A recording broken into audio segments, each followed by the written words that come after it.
Bharat Tiwari encounter के बाद बिहार में दो जातियों में सियासी जंग शुरू हो चुकी है। भरत तिवारी एनकाउंटर के बाद अब सिर्फ ये कानून की लड़ाई नहीं रह गई, सवाल व्यवस्थाओं का नहीं रह गया, बल्कि बिहार की राजनीति में एक नई बहस को जन्म दे दिया है। सोशल मीडिया से लेकर राजनीतिक गलियारों तक अब चर्चा ब्राह्मण बनाम कुशवाहा की ओर जाती हुई दिख रही है। आरोप लग रहा है कि कुछ कुशवाहा समाज के बड़े नेता भरत तिवारी के समर्थन में उठ रही आवाजों पर सवाल खड़े कर रहे हैं, जबकि दूसरी तरफ कई सवर्ण नेता इस मामले में न्याय की मांग कर रहे हैं।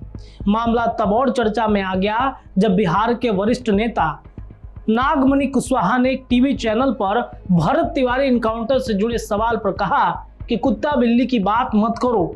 उनके इस बयान को लेकर सोशल मीडिया पर प्रतिक्रिया देखने को मिल रही है। नागमणि कुशवाहा बिहार की राजनीति का जाना पहचाना नाम है। वो बिहार के चर्चित समाजवादी नेता और बिहार के लेनिन कहे जाने वाले स्वर्गीय जगदेव प्रसाद के बेटे हैं। दिलचस्प बात यह है कि जगदेव प्रसाद की मौत भी पुलिस गोलीकांड ही में ही हुआ था। बात 5 सितंबर 1974 को है, जब जहानाबाद के कुर्था में एक राजनीतिक आंदोलन के दौरान पुलिस फायरिंग में जगदेव प्रसाद की मौत हो गई थी। वो शोषित समाज दल के बैनर तले आंदोलन का नेतृत्व कर रहे थे। आरोप था कि प्रदर्शन के दौरान पुलिस ने गोली चलाई, जिसमें उन्हें गोली लगने और बाद में उनकी मौत हो गई। यही वजह है कि कई लोग सवाल उठा रहे हैं कि जिस परिवार ने कभी पुलिस गोलीकांड का दर्द झेला, उसी परिवार से आने वाले नेता आज पुलिस कार्रवाई का समर्थन क्यों कर रहे हैं। नागमणि की राजनीतिक यात्रा की भी चर्चा काफी तेज है। 72 साल की उम्र में नागमणि कई राजनीतिक दलों का सफर कर चुके हैं। बिहार की राजनीति में उनकी पहचान दल बदलने वाले नेताओं के रूप में होती है। उन्होंने राजद, जदयू, लोजपा समेत कई दलों में राजनीतिक भूमिका निभाई है। कई बार अपनी पार्टी भी बनाई। 2024 में उन्हें चतरा लोकसभा सीट से चुनाव लड़ा, लेकिन सफलता नहीं मिल पाई। कभी कुशवाहा समाज में उनकी मजबूत पकड़ मानी जाती थी, लेकिन लगातार बदलती राजनीतिक यात्राओं के कारण उनका प्रभाव पहले जैसा नहीं रहा। इसके अलावा एक और कुशवाहा नेता की बातचीत करते हैं, उपेंद्र कुशवाहा की। भरत तिवारी एनकाउंटर मामले पर राष्ट्रीय लोक मोर्चा के अध्यक्ष उपेंद्र कुशवाहा ने लोगों से जांच पूरी होने तक धैर्य रखने की अपील की है। उन्होंने कहा कि अगर प्रशासन से कोई गलती हुई है तो जांच में सुधार किया जाएगा। उन्होंने कहा कि ऐसे गंभीर मामले पर जांच रिपोर्ट आने से पहले राजनीति नहीं होनी चाहिए। हालांकि आरजेडी के विधायक भाई वीरेंद्र ने भी इस मामले पर सरकार को घेरा है। उन्होंने सवाल उठाया कि जब किसी दलित व्यक्ति का एनकाउंटर होता है तो उसे नक्सलवाद से जोड़ दिया जाता है, लेकिन जब किसी सवर्ण व्यक्ति की मौत पुलिस कार्रवाई में होती है तो उसे अलग नजरिए से देखा जाता है।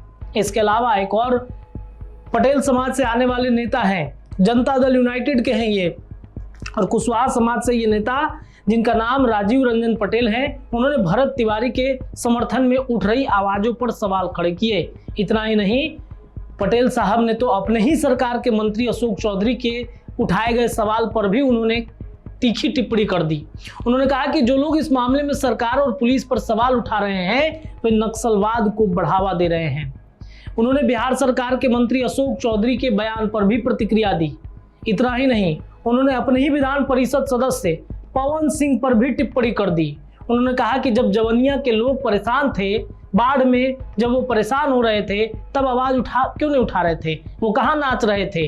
क्यों वो नाच गान कर रहे थे? कई नेता खुलकर समर्थन में नहीं आए हैं। भरत तिवारी एनकाउंटर मामले में अब तक कई बड़े राजनीतिक चेहरे खुलकर समर्थन में नहीं दिखे हैं। हालांकि पप्पू यादव, तेजस्वी यादव समेत कई नेताओं ने इस मामले की निष्पक्ष जांच और दोषियों पर कार्रवाई करने की बात की है।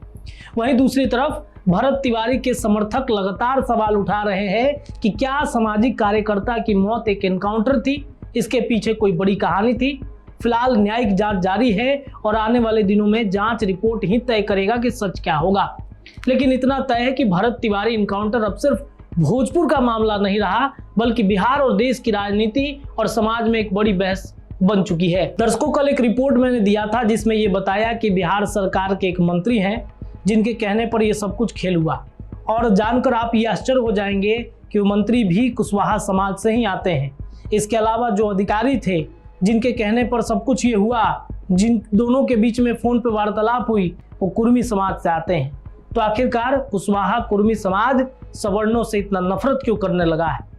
ये भूलना नहीं चाहिए कि इसी कुशवाहा कुर्मी समाज का समर्थन ब्राह्मणों ने हमेशा किया है और ब्राह्मणों ने या फिर सवर्णों ने हमेशा से उनकी आवाज जो है वो बने हैं। तो आखिरकार अचानक से ये दुश्मनी क्यों बढ़ गई है? क्यों इस एनकाउंटर को जातीय रंग के रूप में रंगा जा रहा है? आखिरकार पुलिसिया कार्रवाई पर सवाल कुशवाहा समाज के नेता क्यों नहीं उठा रहे हैं? ये एक बड़ा सवाल है। और इस वक्त बिहार की राजनीति में कुशवाहा बनाम सवर्ण हो चुका है, ब्राह्मण हो चुका है। कोई भी कुशवाहा समाज का नेता इस बारे में खुलकर समर्थन करते हुए नहीं आ रहा है। पुलिसिया कार्रवाई पर वो समर्थन कर रहे हैं कि पुलिस ने जो कुछ भी किया वो बिल्कुल सही है, लेकिन ये भी नहीं भूलना चाहिए कि जो सच है उसे सच कहना चाहिए, जो गलत है वो गलत कहना चाहिए। सवाल ये उठता है कि भरत तिवारी ने सरेंडर कर दिया तो पुलिस ने उन्हें 5 गोलियां क्यों मारी? हमने कई देखें, अब तक सम्राट चौधरी के सरकार में अब तक कई एनकाउंटर हो चुके जिसमें या तो उन्हें पैर में 1 गोली मारी जाती है, बहुत ज़्यादा क्रिटिकल कंडीशन हुआ तो 2 गोली मारी गई, लेकिन यहाँ पर 5 गोली मारे जाने की बात कही जा रही है। सवाल जो डॉक्टर थे जिन्होंने इलाज किया भरत तिवारी का आरा सदर अस्पताल में, उन्होंने भी सवाल खड़े किए कि 4 से 5 गोलियों के निशान उनके शरीर में थे। तो आखिरकार ये किसके कहने पर गोली चलाई गई थी? कुशवाहा समाज क्यों नहीं समर्थन कर रहा है गलत को? यहाँ तक कि मंत्री अशोक चौधरी ने भी पुलिस की कार्रवाई को गलत ठहराया।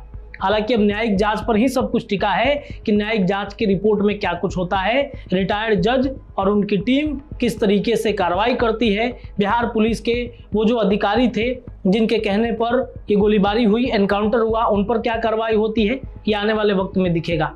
फिलहाल इस रिपोर्ट के लिए इतना ही। जुड़े रहिए बिहार न्यूज टुडे के साथ। बहुत बहुत धन्यवाद। अगर आपके पास भी कुछ खबर है तो हमें दिए जा रहे नंबर पर भेजिए। धन्यवाद। वीडियो पसंद आए तो इसे लाइक और ज्यादा से ज्यादा शेयर करें। हमारे चैनल को सब्सक्राइब करना न भूलें ताकि आपको हर जरूरी खबर सबसे पहले मिल सके। अगर आप किसी खास विषय या मुद्दे पर वीडियो देखना चाहते हैं तो कमेंट करके जरूर बताएं। आपकी राय हमारे लिए बेहद अहम है।